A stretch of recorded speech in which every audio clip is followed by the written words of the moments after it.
विचारचंद्रोदय विचारचंद्रोदय ग्रंथामध्ये 6वी कला 6व्या कलेमध्ये आज प्रश्न आहे 126. काल पद्यात्मक जो भाग आहे त्याचा विचार काल आपण केला. तर आज प्रश्न आहे 126वा. आत्म्याच्या ठिकाणी 3 अवस्था कशाप्रमाणे भासतात. कारण 3 अवस्था सांगितल्या आहे: जागृत अवस्था, स्वप्नावस्था, सुषुप्ती अवस्था.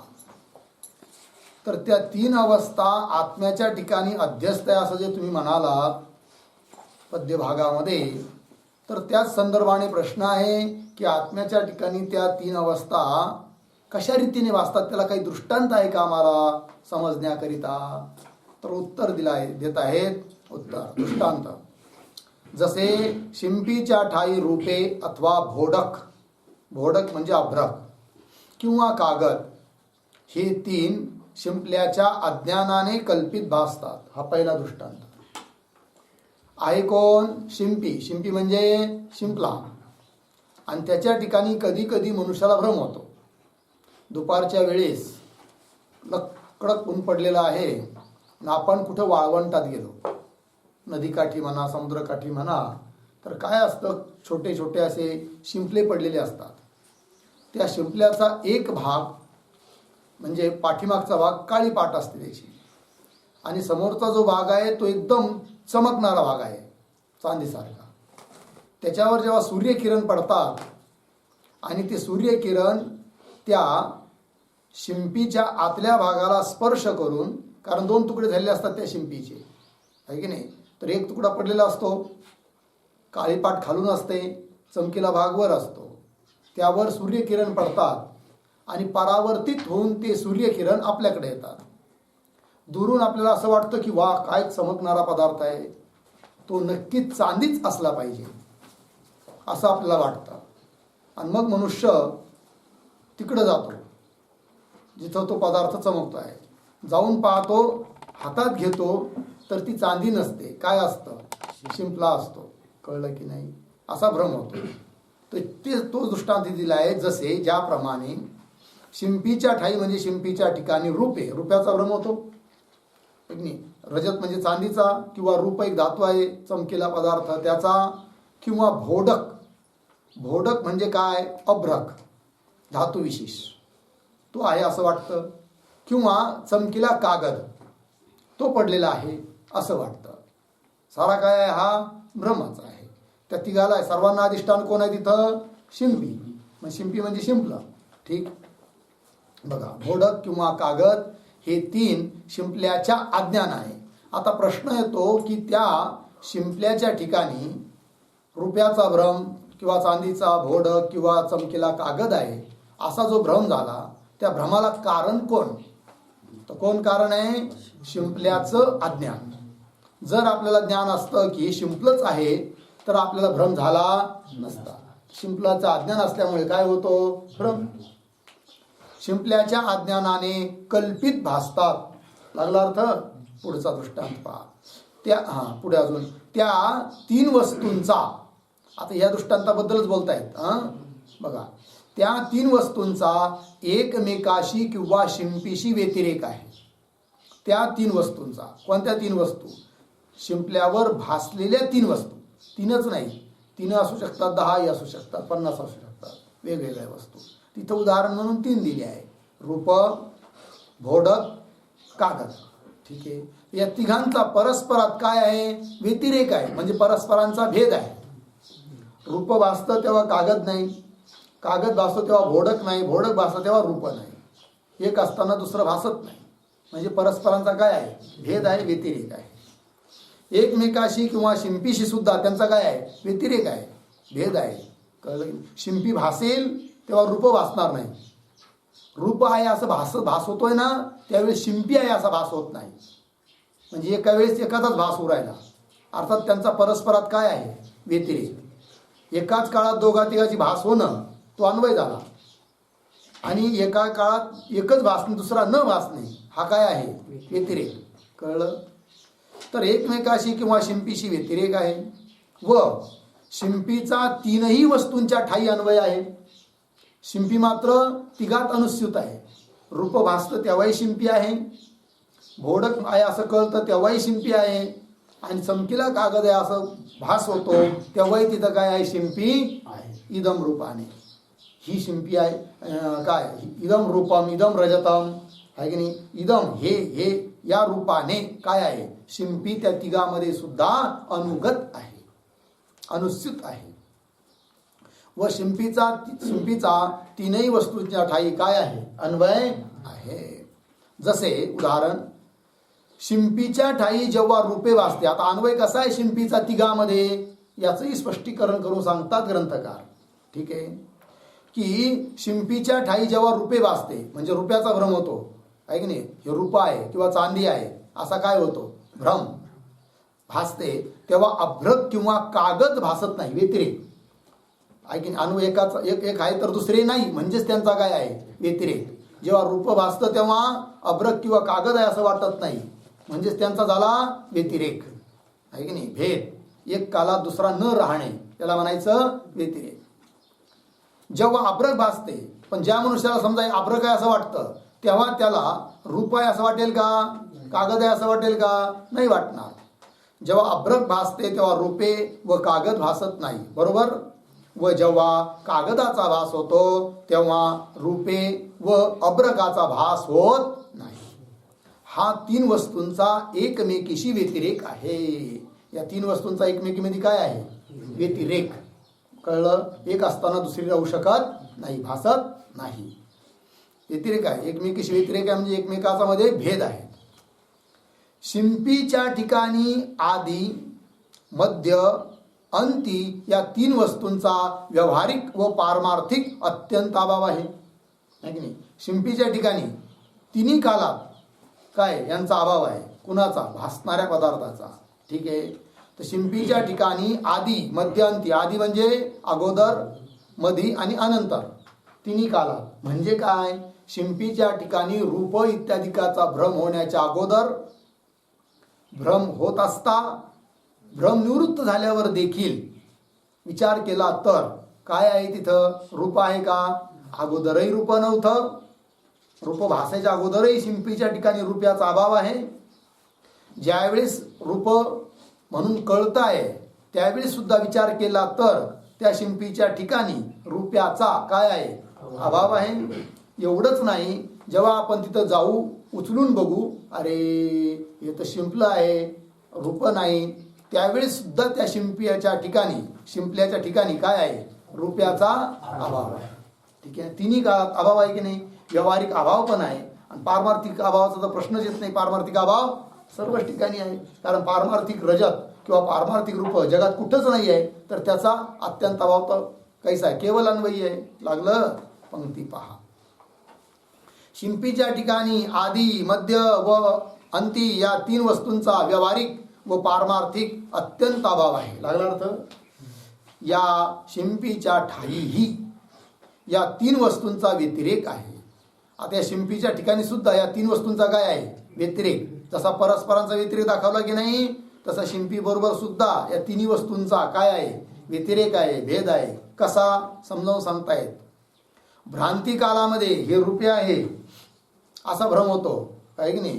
कदाचित हा अभ्रक आहे, हा कागद आहे, याप्रमाणे शिंपीचा इदम अंश या तिन्ही वस्तूंच्या ठायी अनुस्यूत आहे की नाही.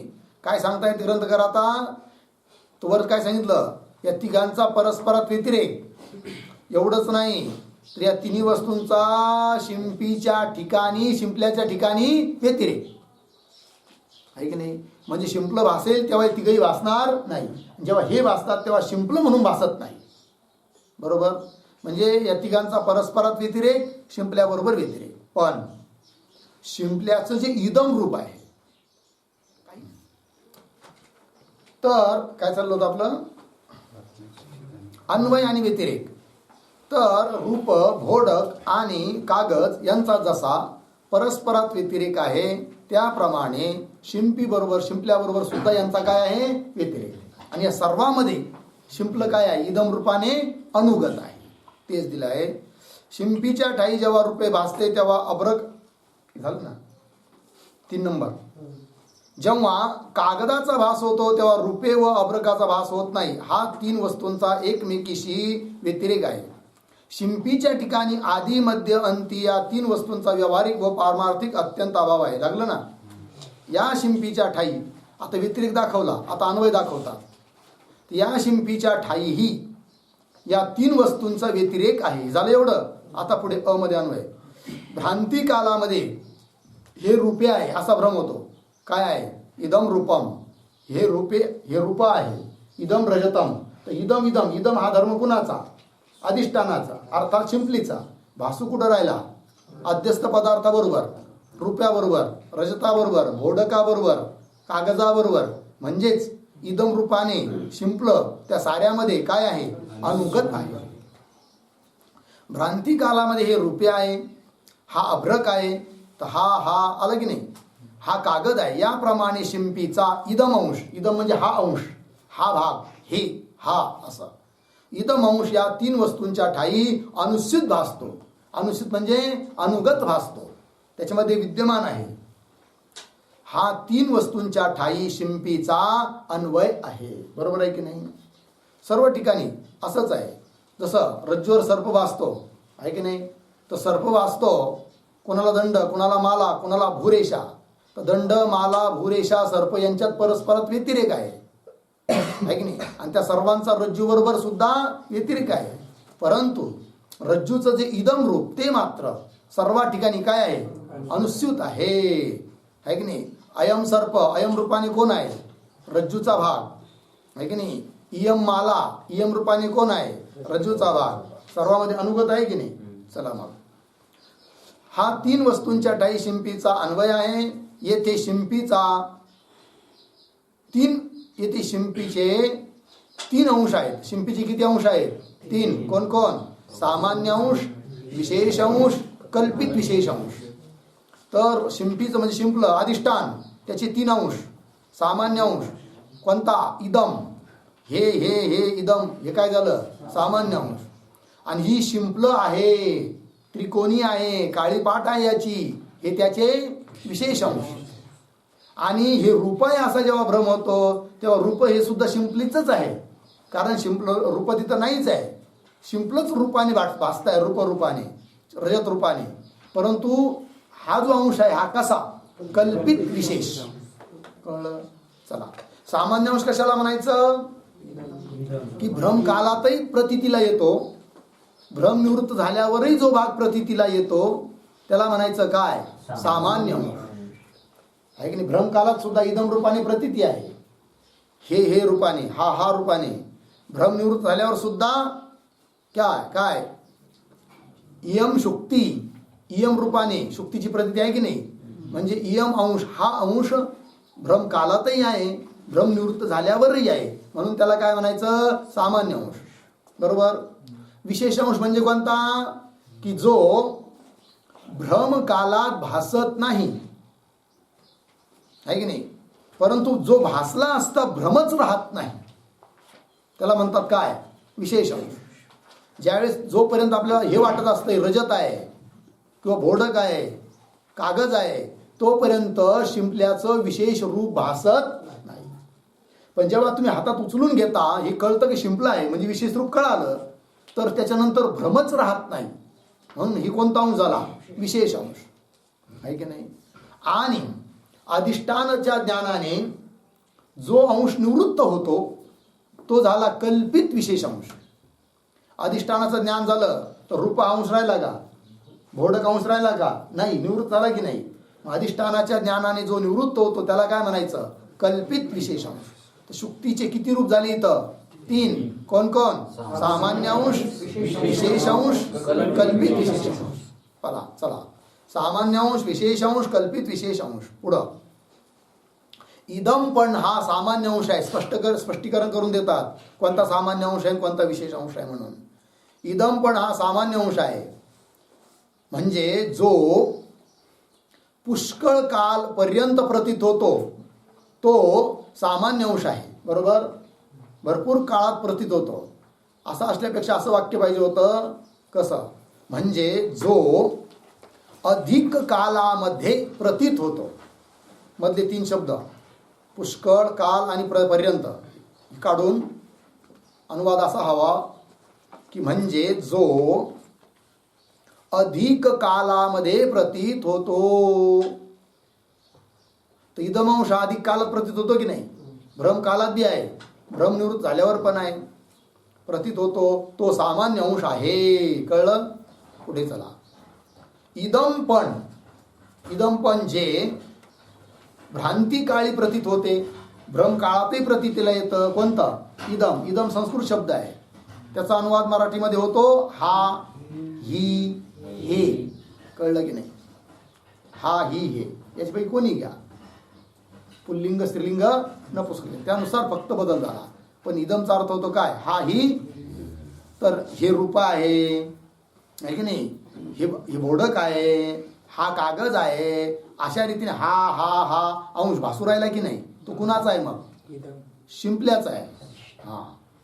इदम जे भ्रांती काळी प्रतीत होते व भ्रांतीच्या अभावीही ही शिंप आहे असे प्रतीत होते. भ्रांतीच्या अभावी म्हणजे भ्रम निवृत्त झाल्यावर देखील हा रूपाने तो अंश प्रतीतीला येतो. ही शिंप आहे, हा शिंपला आहे. अशा रीतीने या इदमपणास सामान्य अंश व आधारही म्हणतात. या इदम अंशालाच काय म्हणायचं? सामान्य अंश. त्याला दुसऱ्या भाषेत बोलायचं आधार. म्हणजे कसं काय? आधार म्हणजे काय? तर काही ग्रंथकारांनी अधिष्ठानाचं निरूपण करत असताना आधारांश वेगळा सांगितला आहे, अधिष्ठानांश वेगळा सांगितला आहे.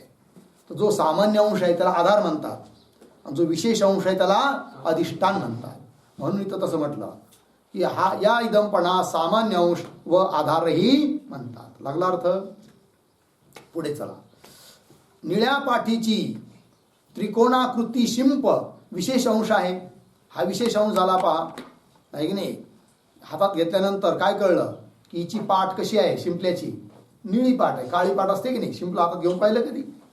काळी पाठ असते आणि मधला भाग चमकीला असतो. लहानपणी आम्ही वाळवंटात जायचो तर भ्रम व्हायचा, वाटायचं ती चांदी, अरे या शिंपलं निघालं. पण तिथं नक्कीच असं व्हावं, चमकू राहील. पुन्हा तिथपर्यंत जायचं, हातात घेऊन पाहायचं, पुन्हा शिंपलं. असं 10-5 वेळेस भ्रम झाला का मग नाच सोडून द्यायचा.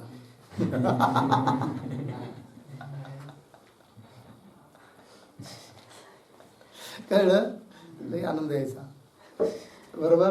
झिरा करायचा पाणी पिण्यासाठी, झिरा तापायचा, वाटलं तर आंघोळ करायची त्या पाण्यामध्ये वाहणाऱ्या, आणि उन्हाळ्यात सुद्धा नदी व्हायची गुडघ्या इतकी. त्यावेळेस लय आनंद यायचा. पूर्वी कालामध्ये 12ही महिने नद्या व्हायच्या, छोट्या छोट्या सुद्धा. कधी 170च्या अगोदरचा काळ. नंतर मग कमी होत होत होत होत मग मोठ्याला नद्या व्हायला लागल्या 12ही महिने, नाही 80पर्यंत.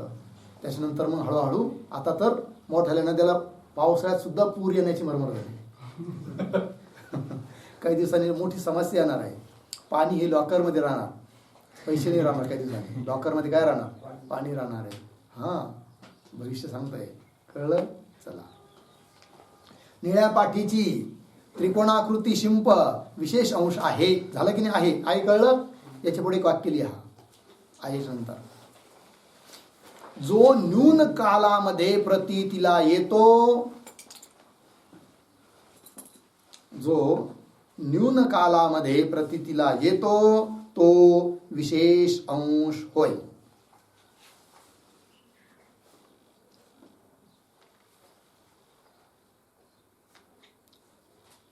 जो न्यून कालामध्ये प्रतीतीला येतो तो विशेष अंश होय. कमी कालात प्रतीतीला येतो.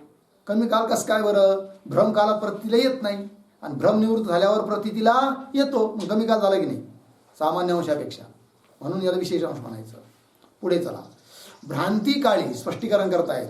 भ्रांती काळी या निळ्या पाठीची प्रतीती होत नाही. भ्रम असतो त्यावेळेस शिंपल्याची निळी पाठ आहे अशी प्रतीतीला येत नाही, असा अनुभव होत नाही, ज्ञान होत नाही. भ्रांतिकाली या निळ्या पाठीची प्रतीती होत नाही. तर उलट याच्या प्रतीतीच्या योगाने भ्रांतीची निवृत्ती होते. विशेष अंश आहे की नाही? ज्याची प्रतीती आली असता प्रतीती झाल्यावर काय? भ्रम निवृत्त होतो, त्याला म्हणतात काय? विशेष अंश. तर उलट याच्या प्रतीतीच्या योगाने भ्रांतीची निवृत्ती होते. सबब म्हणजे एकंदरीत, किंवा म्हणून हा विशेष अंश आहे. कोणता? काळ्या पाठीची आहे, त्रिकोणी आहे, हा विशेष अंश. व अधिष्ठानही आहे. विशेष अंशाला काय म्हटलं गेलं? अधिष्ठान. सामान्य अंशाला काय म्हटलं गेलं? आधार. अधिक कालात जो असतो तो कोणता अंश? सामान्य अंश आहे की नाही? सामान्य अंश कशाला म्हणतात? ज्याची प्रतीती अधिक कालात येते. विशेष अंश कशाला म्हणायचं? ज्याची कमी कालात प्रतीती येते. आणखीन अधिष्ठानाचं ज्ञान झालं असता, ज्याचं ज्ञान झालं असता भ्रम निवृत्त होतो, त्याला म्हणायचं विशेष अंश. भ्रम कालात विशेष अंशाची प्रतीती येत नाही, आणि प्रतीती आली तर भ्रमच राहत नाही, आहे की नाही? तर सामान्य अंश आणि विशेष अंश, त्यापैकी आधार सामान्य अंश, अधिष्ठान विशेष अंश. लागली पंक्ती. आता जाऊया पुढे. रूपे वगैरे कल्पित विशेष अंश आहे. 3 अंश सांगितले होते की नाही? आता हे रूप आहे, हे कोणता अंश झाला?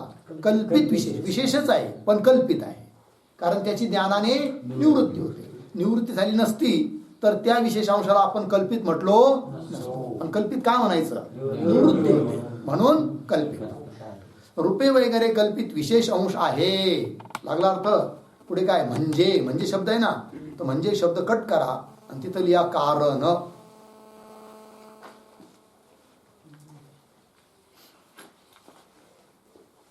कारण. आता पहा, कारण जो अधिष्ठानाच्या ज्ञान कालात प्रतीत होत नाही तो कल्पित विशेष अंश आहे. बघा, कल्पित विशेष अंश कशाला म्हटलं यांनी? अधिष्ठानाचं ज्ञान झालं की जो प्रतीतीला येत नाही त्याला काय म्हणायचं? कल्पित विशेष अंश, आहे की नाही? ज्यावेळेस तुम्हाला एक कळलं, अरे हे तर शिंपलं आहे रे, काय तू कशाला ना इतकं लांब चालवलं मला, हे शिंपलं आहे, रजत नाही. आता शिंपलं आहे असं कळल्यानंतर रजत अंशाची प्रतीती येते का? रूप आहे म्हणून नाही येत ना, म्हणून त्याला काय म्हणायचं? कल्पित विशेष अंश. म्हणजे ज्ञानाने ज्याची निवृत्ती होते त्याला म्हणायचं कल्पित विशेष अंश. पण तो कल्पित विशेष अंश सुद्धा कुणाचा आहे? खरं पाहिलं तर शुक्तीचाच आहे, म्हणजे शिंपल्याचाच आहे. कारण शिंपलं नसेल तर तो भासणारच नाही आहे की नाही? असा अर्थ. जो अधिष्ठानाच्या ज्ञान कालात प्रतीत होत नाही तो कल्पित विशेष अंश आहे. जसे रूपे वगैरे शिंपीच्या अज्ञानकाली प्रतीत होतात. जोपर्यंत त्या शिंपल्याचं ज्ञान नाही तोपर्यंत प्रतीतीला येतात, आणि शिंपीच्या ज्ञानकाली याची प्रतीती होत नाही. याची प्रतीती होत नाही, याची म्हणजे भ्रांतिकालीन पदार्थाची अर्थात रुपयाची प्रतीती होत नाही. किंवा शिंपीशी हा व्यभिचारी आहे. कल्पित विशेषांश शिंप्याशी काय आहे? व्यभिचारी. व्यभिचारी म्हणजे काय? शिंपल्याची प्रतीती येते तेव्हा याची प्रतीती येत नाही. कोणाची? रुपयाची. आणि रूपाची प्रतीती येते तेव्हा शिंपल्याची प्रतीती येत नाही. म्हणजेच शिंपल्याबरोबर काय हा? व्यभिचारी. तसा सामान्य अंश नाही आहे आणि शिंपल्याचा विशेषांश बी नाही आहे. कळलं की नाही? किंवा शिंपीशी हा व्यभिचारी आहे. स्वभाव यास कल्पित विशेष अंश म्हणतात. म्हणून हे रूप आहे, भोडक आहे, रजत आहे, हा कोणता अंश झाला? कल्पित विशेष अंश. सबब यास कल्पित विशेष अंश म्हणतात व भ्रांतीही म्हणतात. लागला अर्थ. हा झाला दृष्टांत. काय म्हटलं होता प्रश्नकार? की आत्म्याच्या ठिकाणी 3 अवस्था कशाप्रमाणे भासतात दृष्टांत सांगा. तर हा दृष्टांत सांगितला. आता सिद्धांत सांगतात. सापडलं का? तसेच सिद्धांत. तसेच अधिष्ठान आत्म्याच्या ठिकाणी जाग्रत, स्वप्न व सुषुप्ती या 3 भ्रांती अज्ञानामुळे होतात. अज्ञानामुळे भासतात या 3 भ्रांती.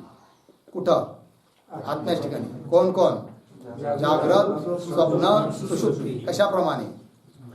शिंपल्याच्या ठिकाणी जसं रूप भासतं, अब्रक भासतं, रूप भासतं, किंवा रज्जूच्या ठिकाणी सर्प भासतो की नाही, त्याप्रमाणे काय की आत्म्याच्या ठिकाणी प्रतीती येते जागृतीची, स्वप्नाची, सुषुप्तीची, अर्थात समस्त प्रपंचाची.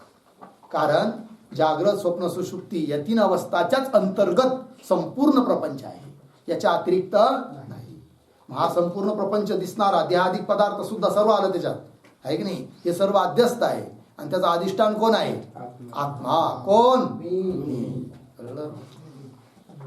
तसेच अधिष्ठान आत्म्याच्या ठिकाणी जाग्रत, स्वप्न व सुषुप्ती या 3 भ्रांती अज्ञानामुळे होतात. कशाचं अज्ञान आहे इथं? अधिष्ठानाचं. म्हणजे कुणाचं अज्ञान आहे? माझं. आपल्याला आपलं अज्ञान आहे का आपल्याला जगताचं अज्ञान आहे? आपल्याला आपलंच अज्ञान आहे. आपल्याला आपलंच ज्ञान नाही आहे. मग आपल्याला जे आपलं अज्ञान आहे ते अज्ञान घालवण्याचा प्रयत्न करावा का जगताला जाणण्याचा प्रयत्न करावा? आपल्याला जे आपलं अज्ञान आहे ना ते अज्ञान घालवण्याचा प्रयत्न करावा. आपलं स्वस्वरूपाचं अज्ञान घालवण्यात पुरुषार्थ आहे का जगाला जाणण्यात पुरुषार्थ आहे? स्वतःचं अज्ञान घालवण्यात पुरुषार्थ आहे. म्हणजे मोक्षाची प्राप्ती होणार आहे. आणि जगताला तुम्ही कितीही जाणलं आहे की नाही, संपूर्ण विश्वाला जाणून घेण्याचा प्रयत्न केला तरी त्याच्यातून काही पुरुषार्थ सिद्ध होणार नाही. किंवा जगातली सारी संपत्ती जरी एकत्र केली आणि तिचा मालक तुम्ही बनला तरी त्याच्याने सुद्धा काही पुरुषार्थ होणार नाही. कळलं की नाही? त्याच्यातून तुम्ही मृत्यूच्या पार जाऊ शकत नाही. यमाला म्हटले तुम्ही अरे भाऊ एवढी खोली भरून 2,000चे बंडल आहे, घे आणि 1 मिनिट फक्त सही करूस वेळ दे, तिथं जमणार नाही. बरं तेवढ्यावर भागत नाही, पुन्हा तो कुठंतरी जन्माला घालतोच. कुठं? कधी सर्प व्हावं लागेल, कधी बेंडूक व्हावं लागेल. आणि बेंडूक झाला तर एखादा सर्प त्याला धरणार, पकडणार, असं खाणार, चावणार. मग किती वेदना होणार आहे की नाही? सर्प झाला तर शेतकऱ्याने पाहिलं तर त्याला ठोकणार दनादन, किती पीडा होणार. मग कळलं की नाही? म्हणून पुरुषार्थ सिद्ध झाला का? का बरं एवढे पैसे कमवले होते ना, लोक तर म्हणत होते बाप रे बाप काय गाडी आहे महाराजांची. असे महाराज न होतो ना भविष्याती, काय गाडी आहे, काय ऐश्वर्य आहे, काय बांधून, काय आश्रम बनवला हो. ततक्किम 500 रुपये घेऊन गेले मुंबईला आणि 500 कोटी बनवले. शेवटी मेला आणि पुन्हा सर्पहून तिथं फिरायला लागला. काय पुरुषार्थ केला? ततक्किम. म्हणून हे सारं काही नाही, बंडल हे वाजे. पण माणसाला बंडल पाहायला गेलंय कधी कधी हृदयात काय असं सासरतं ना. काल पाहिलं असं ना गाड्या आपल्याकडे कधी येतील म्हणून. ऐक नाही, जर मनात तसा संकल्प व्हायला लागला समजावं अजून लई कमजोर आहे आपलं मन. कळलं की? आणि पक्का निश्चय झाला ना, अरे हे तर काय पत्र आहे फक्त, गाड्या म्हणजे काय पत्र आहे, टायर आहे, ते प्लास्टिक आहे सारं. आणि पैसे तरी काय कागदच आहे, आणि ते काय खायचे का? प्राप्त करून काय पुरुषार्थ आहे का? त्याच्यात पुरुषार्थ थोडी आहे. कशात पुरुषार्थ आहे मग? लग्न करण्यात? नाही. कालचा एक तुम्हाला चालतो 11 पोरून 9 पोरी आहे. हा खरंच आहे, बोलतच आहे तो. आणि पण हिंदूचा आहे विशेष. त्याचं वय बी काही नाहीये, 40च्या आतच आहे. 11 मुलं आणि 9 पोरी, 2 बायका आहे.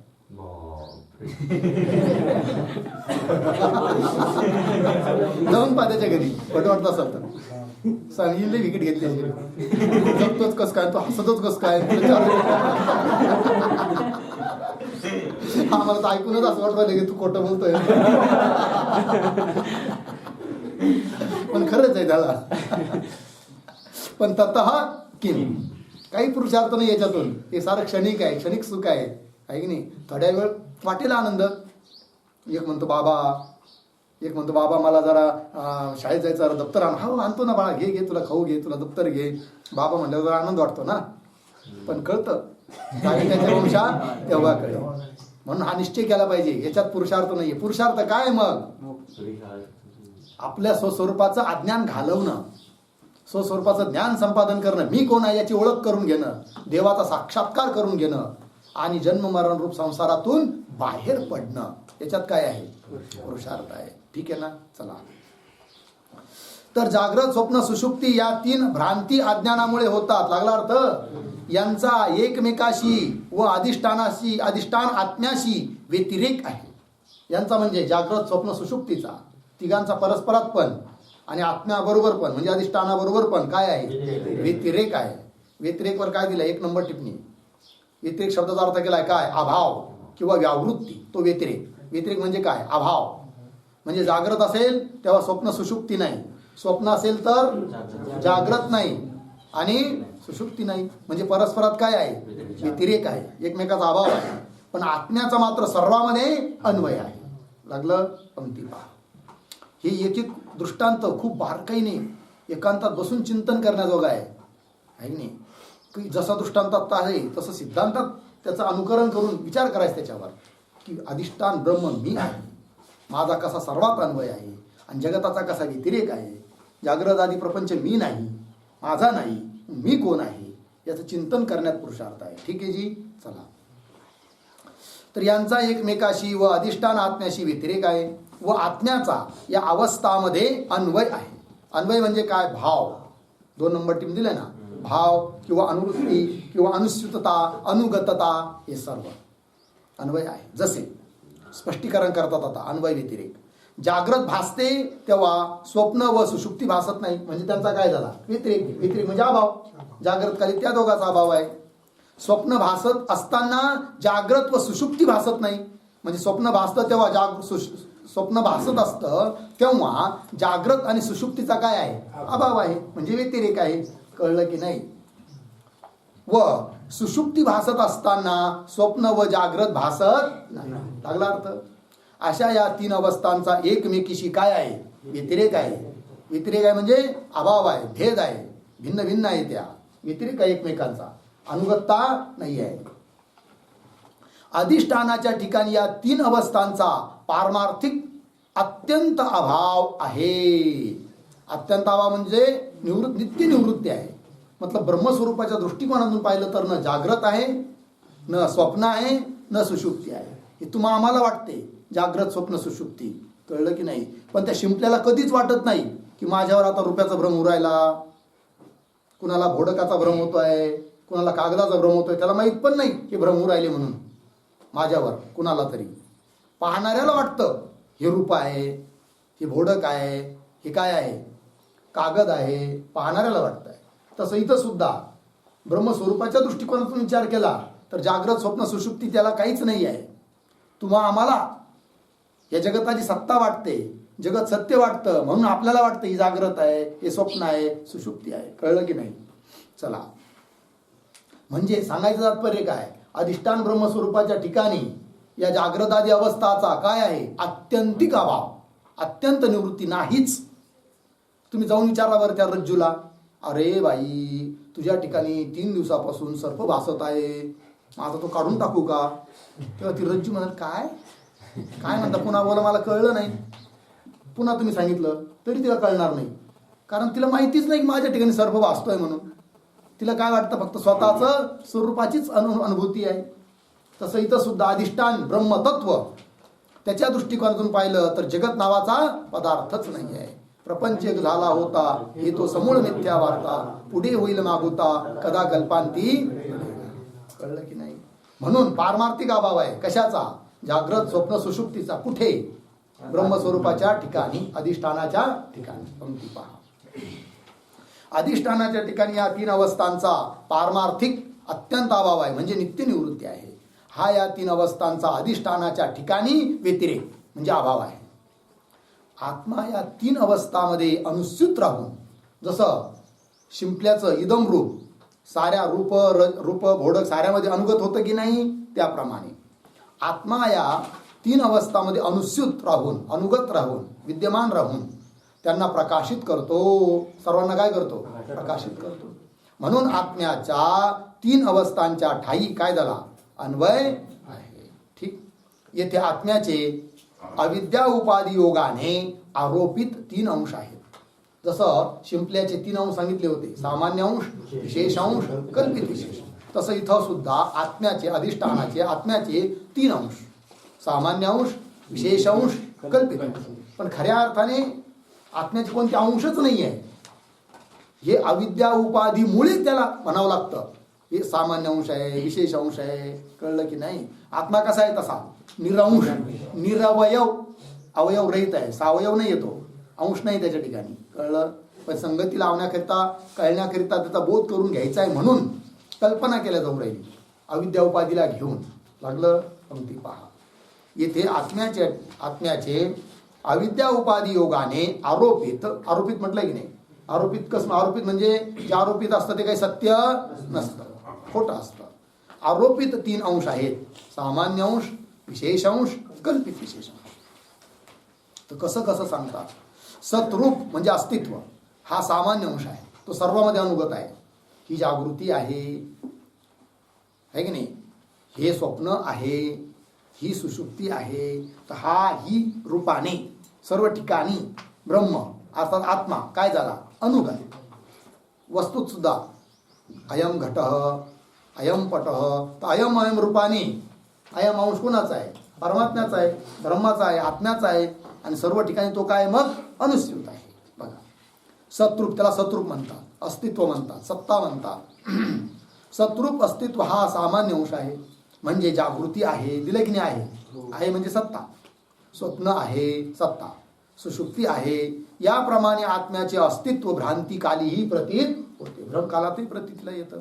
बरं, ते सामान्य अंश आहे ना, तर मग सामान्य अंश काय म्हणतात, सामान्य अंश कशाला म्हणतात, भ्रांती कालातही प्रतीतीला येतो, भ्रांती निवृत्त झाल्यावर देखील प्रतीतीला येतो. भ्रांती कालात तर प्रतीती आहेच, तर भ्रांती निवृत्त झाल्यावर सुद्धा प्रतीती येते. कसं पहा, भ्रांतीच्या निवृत्तीकाली मी सत आहे, मी चित आहे, मी आनंद आहे, आहे सत सत सत रूपाने भ्रांती निवृत्ती झाल्यावर सुद्धा काय येऊ राहिली, प्रतीती येऊ राहिली. कुणाची, सतची. म्हणजे सत हा काय आहे, सामान्य अंश, सद्भाग, अस्ति, सत्ता. मी सत आहे, मी चित आहे, मी आनंद आहे, मी परिपूर्ण आहे, मी असंग आहे, मी नित्यमुक्त आहे की नाही. आत्मा कसा आहे, असंग आहे, परिपूर्ण आहे, नित्यमुक्त आहे, मी ब्रह्म आहे. याप्रमाणे आत्म्याच्या अस्तित्वाची म्हणजे सतरूपाची प्रतीती होते. आणि म्हणून सबब यास सतरूप अस्तित्व सामान्य अंश अथवा आधारही म्हणतात. म्हणून याला काय म्हणायचं, याला सतरूप म्हणा, किंवा याला सामान्य अंश म्हणा, किंवा याला आधार. ठीक आहे ना, आधारही म्हणतात याला. सामान्य अंशाला आधार म्हटलेला आहे. पुढे चला, आता विशेष अंश कोणता हो, अधिष्ठान आत्म्याचा सांगतात. चेतन, आनंद, असंग, अद्वितीयत्वाधिक आत्म्याची सर्व विशेषणे ही विशेष अंश आहे. आत्म्याचा विशेष अंश म्हणजे कोणता, की आत्मा चेतन आहे, ज्ञान स्वरूप आहे, आनंद स्वरूप आहे, असंग आहे, संगरहित आहे, अद्वितीय आहे आणि व्यापक आहे. अशा रूपाने जी आत्म्याची प्रतीती, तो झाला आत्म्याचा काय, विशेष अंश. का बरं, की भ्रमकालात ज्याची प्रतीती येत नाही, ज्याची प्रतीती आली तर भ्रमच राहत नाही, त्याला म्हणायचं काय, विशेष अंश. ज्यावेळी जोपर्यंत आपल्याला जगत सत्य वाटतं तोपर्यंत मी ब्रह्म आहे, सत्स्वरूप आहे, आनंद स्वरूप आहे असं वाटतं का, नाही की नाही. म्हणजे विशेष अंशाची प्रतीती येत नाही. आणि जेव्हा आपण जगताहून आपली दृष्टी काढू, अधिष्ठानाकडे आपली दृष्टी घेऊन जाऊ आणि अहम ब्रह्मास्मी हा बोध होईल, त्यावेळेस काय, मी सच्चित आनंद स्वरूप आहे, नित्य शुद्ध बुद्ध मुक्त स्वरूप आहे, ही प्रतीती येणार. आणि म्हणून त्या प्रतीतीलाच काय म्हणायचं आहे, विशेष अंश. कळला अर्थ, पंक्ती पहा. चेतन, आनंद, असंग, अद्वितीयत्वाधिक आत्म्याची सर्व विशेषणे ही काय आहेत, विशेष अंश आहेत. दोन कळाले, सामान्य अंश, विशेष अंश. पुढे कारण, का बरं हा विशेष अंश आहे, त्याचं कारण भ्रांतिकाली याची प्रतीती होत नाही. हे विशेष अंशाची प्रतीती भ्रांतिकालात होत नाही, किंतु याच्या प्रतीतीपासून भ्रांतीची निवृत्ती होते. मी सच्चिदानंदघन ब्रह्म आहे अशी प्रतीती आली तर भ्रमच काय होतो, निवृत्त होतो. किंतु याच्या प्रतीतीपासून भ्रांतीची निवृत्ती होते. सबब म्हणून यास विशेष अंश म्हणतात व अधिष्ठानही म्हणतात. लागला अर्थ, पुढे चला. आता कल्पित विशेष अंश. 3 अवस्थारूप प्रपंच कल्पित विशेष अंश आहे. जसं तिथं दृष्टांतामध्ये रूप, भोडल आहे की नाही, कागद इत्यादी काय होते, कल्पित विशेष अंश होते. त्याला कल्पित का म्हणायचं, ज्ञानाने ते निवृत्त होतात. त्याप्रमाणे ही जागृती आहे, ही स्वप्न आहे, ही सुषुप्ती आहे, ही जगत आहे, हा घट आहे, हा पट आहे, हे काय आहे, कल्पित विशेष अंश. का बरं, ज्ञानाने याची सुद्धा काय होते, निवृत्ती होते. 3 अवस्थारूप प्रपंच कल्पित विशेष अंश आहे. कारण ब्रह्माशी अभिन्न आत्म्याच्या अज्ञानकाळी जोपर्यंत माझा आत्मा मी ब्रह्मच आहे, ब्रह्म आणि आत्मा दोन नसून मी एकच आहे, जोपर्यंत याची प्रतीती नसते, ज्ञान नसतं, अज्ञान असतं, तोपर्यंत जगताची काय येते, प्रतीती येते. ब्रह्माशी अभिन्न आत्म्याच्या अज्ञानकाळी या प्रतीत होतात. काय प्रतीत होतात, जागृत, स्वप्न, सुषुप्ती. ब्रह्माचं जोपर्यंत अज्ञान आहे तोपर्यंत प्रतीत होतात. आणि मी ब्रह्म आहे अशा आत्म्याच्या ज्ञानकाली, जेव्हा ज्ञान होतं त्या काली आत्म्याहून भिन्न या अवस्था प्रतीतीला येत नाही. बघा, मी ब्रह्म आहे अशा आत्म्याच्या ज्ञानकाली आत्म्याहून भिन्न असे मला सत प्रतीत होत नाही. सर्व ठिकाणी काय प्रतीत होतं? फक्त सत सत ब्रह्म मीच व्यापक भरलेलो आहे अशीच प्रतीती येते. त्याच्याहून वेगळी काही जागृत स्वप्न सुषुप्ती किंवा जगत नावाचा पदार्थ आहे अशी काही प्रतीती येत नाही. कळलं? मी ब्रह्म आहे अशा आत्म्याच्या ज्ञानकाली आत्म्याहून भिन्न असे मला सत प्रतीत होत नाही. म्हणून हा 3 अवस्था रूप प्रपंच कल्पित विशेष अंश आहे. म्हणून 3 अवस्था स्वरूप प्रपंच, 3 अवस्था कोणत्या? जाग्रत, स्वप्न, सुषुप्ती. 3 अवस्था स्वरूप असणारा समस्त प्रपंच कसा आहे? कल्पित विशेष अंश आहे. म्हणून हा 3 अवस्था रूप प्रपंच कल्पित विशेष अंश आहे. व या संसार भ्रांतीही म्हणतात. याला संसार म्हणा, याला भ्रम म्हणा. ठीक. याप्रमाणे या 3 अवस्था आत्म्याच्या ठिकाणी मिथ्या प्रतीत होतात. प्रश्न काय होता? 3 अवस्था जागृत, स्वप्न, सुषुप्ती आत्म्याच्या ठिकाणी कशा वाचतात? याकरिता दृष्टांत काय? तर दृष्टांत दिला. दृष्टांत देऊन दाष्टांतही दिला. समजावून सांगितलं की आत्मस्वरूपाच्या ठिकाणी म्हणजेच काय? ब्रह्मस्वरूप असणारा जो मी, त्या माझ्या ठिकाणी या सर्व जागृतादी भूत भौतिक प्रपंच, जागृतादी अवस्था या सर्व काय आहे? स्वप्न पदार्थाप्रमाणे कल्पित आहे. ठीक आहे ना? आणि आत्म्याचे 3 अंश सांगितले उपाधीच्या योगाने. 3 अंश कोणते? नंबर 1 सामान्य अंश. तो कोणता आहे? इथं कोणता आहे? सत, अस्ति, आहे, सत्ता. हा सामान्य अंश आहे की नाही? पुन्हा विशेष अंश कोणता? सत, चित, आनंद आहे की नाही? अपरिच्छिन्न. हा काय आहे? विशेष अंश आहे. आणि कल्पित विशेष अंश कोणता? 3 अवस्थाने युक्त, जागृत, स्वप्न, सुषुप्ती अवस्थाने युक्त हा समस्त जागृत प्रपंच हा काय आहे? कल्पित विशेष अंश आहे. कळाला अर्थ? आता पुढचा विचार काय आहे? हा पुढचा विचार नुसता सोपा आहे, वाचून घेऊ. प्रश्न नंबर 127. आत्म्याच्या ठाई मिथ्या प्रपंच प्रतीतीस अन्य दृष्टांत कोणते आहे? बरोबर. म्हणजे आत्म्याच्या ठिकाणी हा मिथ्या प्रपंच प्रतीतीला येतो ना. जसा तुम्ही एक दृष्टांत दिला शिंपल्याचा आणि रुपयाचा, तसे आणखीन काही दृष्टांत आहेत का? असतील तर सांगा बुवा, म्हणजे आम्हाला चिंतनाला जरा सोपं पडेल. पूर्वपक्षी म्हणतो, शंका करणारा. आत्म्याच्या ठाई मिथ्या प्रपंच प्रतीतीस अन्य दृष्टांत कोणते आहेत? उत्तर, झाडाच्या खोडाच्या ठिकाणी पुरुष प्रतीत होतो. हा एक दृष्टांत. झाडाचा खोड, त्यालाच काय म्हणतात? स्थान. पाहिलाय कधी स्थान? संध्याकाळच्या वेळेस तुम्ही रोडला फिरायला जेव्हा जाल तेव्हा कधी कधी असं दूर शेतामध्ये कोणीतरी माणूस असल्यासारखं वाटतं. असतं ते काय?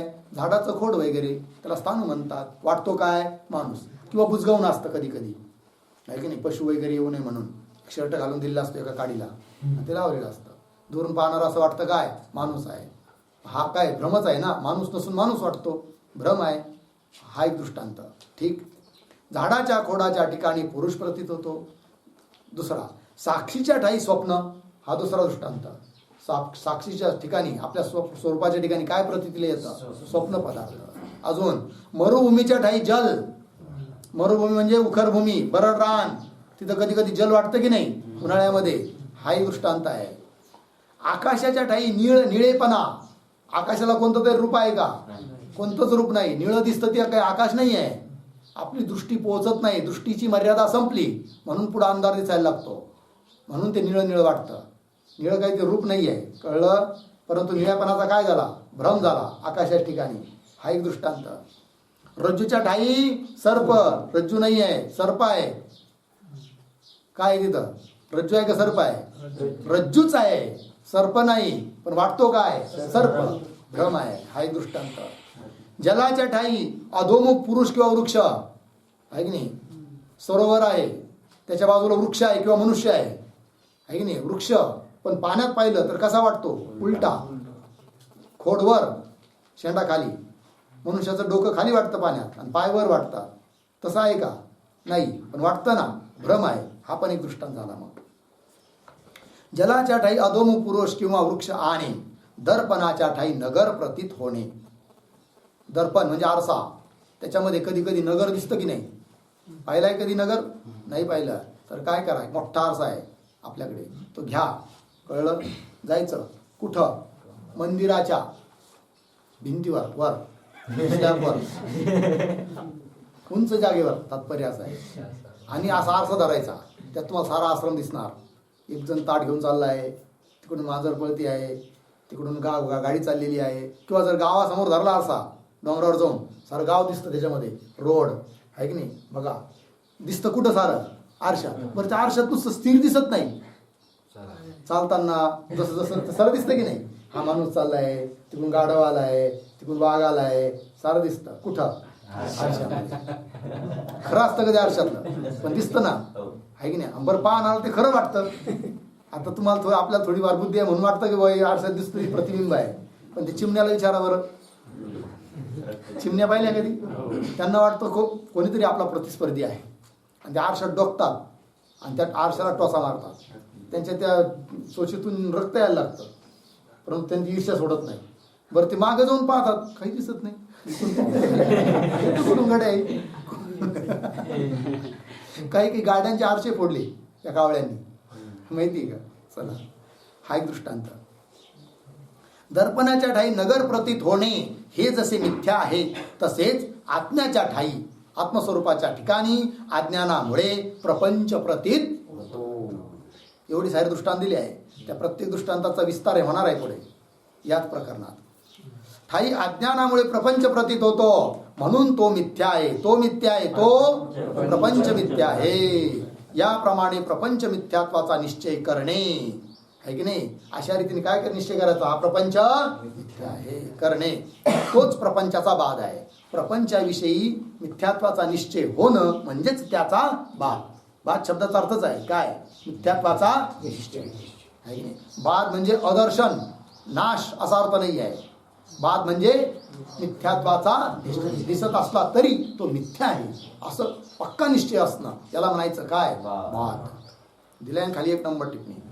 मिथ्यात्वाच्या निश्चयाला बाध म्हणतात. तो बाध 3 प्रकारचा आहे: शास्त्रीयवाद, यौक्तिकवाद व अपरोक्ष भेदाने 3 प्रकारचा आहे.